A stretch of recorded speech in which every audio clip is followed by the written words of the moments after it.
c'est Flash d'information sur Malikouna Show.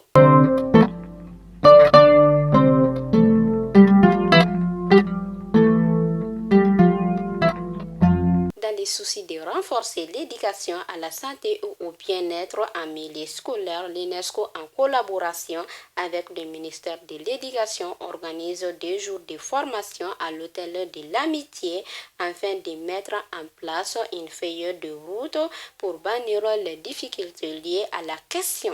Les représentants des autorités coutumières, Monsieur le maire de la commune 2, Mesdames et Messieurs les représentants des partenaires techniques et financiers ONG internationales, Mesdames et Messieurs les représentants des organisations de la société civile, ONG et société nationale, Mesdames et Messieurs les représentants des parents d'élèves, Mesdames et Messieurs les représentants des associations de jeunes, Mesdames et Messieurs de la presse, Mesdames et Messieurs en vos rangs, grades et qualités, tout protocole observé. Mesdames et Messieurs les ministres, avant de terminer, je voudrais une nouvelle fois vraiment saluer les ministères de l'Éducation nationale, de l'enseignement supérieur, de la recherche scientifique, de la santé et du développement social pour cette grande mobilisation et implication des parties prenantes. Celle-ci dénote de votre engagement constant pour les jeunes et adolescents maliens bien éduqués, bien instruits et surtout en bonne santé et épanouis. Je voudrais donc réaffirmer l'engagement de l'UNESCO d'appuyer la mise en œuvre de la feuille de route qui sortira de cette consultation. Je vous remercie. Monsieur le représentant de l'UNESCO au Mali, Mesdames et Messieurs les représentants des agences des Nations Unies au Mali ici présents, Mesdames et Messieurs les membres des cabinets ministériels présents, Mesdames et Messieurs les représentants de la société civile, Messieurs les chefs religieux, Messieurs les chefs coutumiers, Messieurs les représentants du Recotrad, Mesdames et Messieurs de la presse.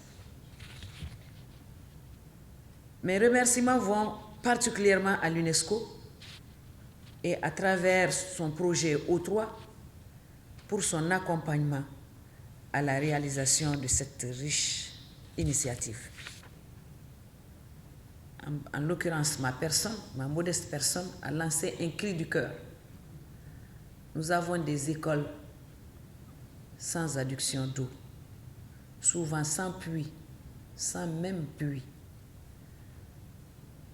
Ce cri de cœur a été entendu et en 2 mois, le président de la transition a offert 26 forages dans le district de Bamako sur la rive gauche et la rive droite, dans nos écoles. Pour ma part, je puis vous assurer de mon entière disponibilité pour la mise en œuvre des résolutions qui vont sortir des travaux de cette consultation nationale. Et enfin, en souhaitant plein succès à vos travaux, je déclare ouverte la consultation nationale sur la santé et le bien-être des adolescents et des jeunes en milieu scolaire. Je vous remercie.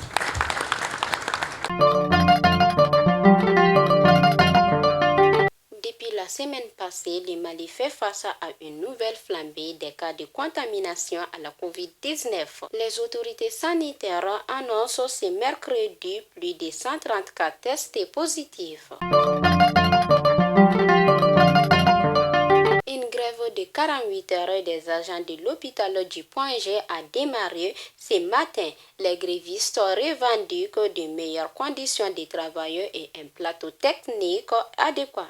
Au même moment, des patients déplorent la panne du scanner et d'autres machines d'analyse à l'hôpital Gabriel Touré. Fin de la 3e réunion du groupe de suivi et de soutien à la transition au Mali à Lomé au Togo.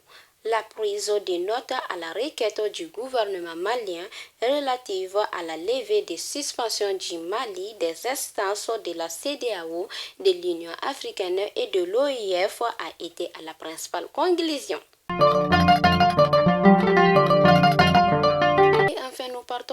du pays pour clôturer ses flashs. Le groupe djihadiste de l'État islamique au Grand Sahara contrôle depuis ce mardi la ville de Kalataya dans les cercles d'Assogo. Selon des sources locales, la situation préoccupe des populations. Des observateurs préconisent une présence plus accrue de l'armée malienne. Fidèles abonnés de Malikounda Folie Show, c'était tout pour aujourd'hui et à demain, Inch'Allah.